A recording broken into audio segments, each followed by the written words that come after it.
Assalomu alaykum yana hammaga. Mana Qashqadaryo viloyatida ketyapmiz.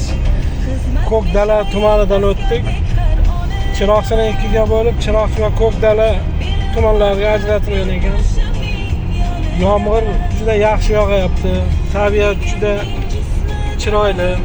Qizg'aldoqlar bor. Qizg'aldoqlardan o'tib ketdik, kamerani yoqishga ulgurmadim. Juda ajoyib joylar ekan.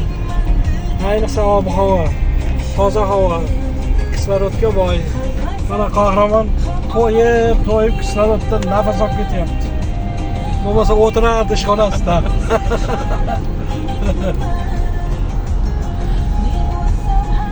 Juda ajoyib havo. Qarang bu tomonlarda. Tandirni yeb olib kekirib ketyapti u yerda. Allohga shukr. Yomg'ir juda chiroyli yog'ayapti. Yo'llar tekis, ravon. Mana bu bizning O'zbekiston. O'zbekiston bo'ylab sayohat qilish kerak. Yurish kerak. Bitta Surxondaryo qolgan edi, Surxondaryoga ham ketyapmiz, xudo xolasa. Termizni ziyorat qilamiz.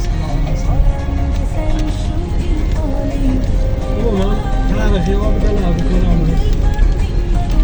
Xullas qalom Surxondaryoning tarixi bilan tanishmoqchimiz. Rahmat sizlarga katta.